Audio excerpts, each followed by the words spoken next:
how do we know what kind of shares we need if there is no legal definition for an ordinary share or a preference share? In this video, we'll discuss what typically ordinary shares are and what typically preference shares are. But keep in mind that you can create any class of shares as you wish within reason. If you're new, let me very quickly introduce myself. I'm Zoppi, an English qualified solicitor and the managing director of Zoppi, my law firm. And on YouTube, my goal is to make business law easy. Make sure to stay until the end of the video to find out what other classes and types of shares exist at your disposal. Amazing, let's jump straight into it. What are ordinary shares? Ordinary shares are the most common types of share, and typically they carry the right to vote and the right to dividends. And as we all know, dividends are the rights to receive a percentage or a proportion of the profits of your company. Typically, ordinary shares are owned by founders and co-founders. Great, now let's move on to preference shares.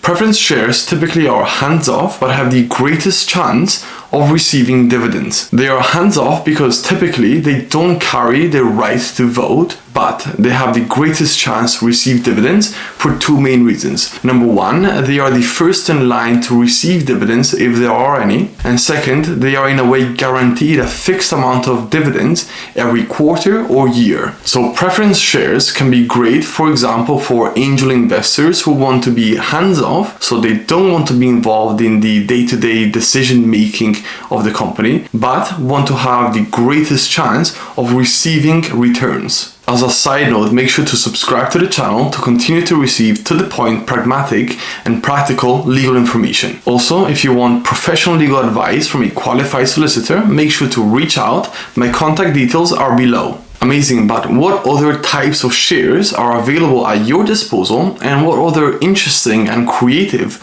rights and restrictions can you make use of when creating different classes of shares? To find out, make sure to watch this video right now. Thank you for watching.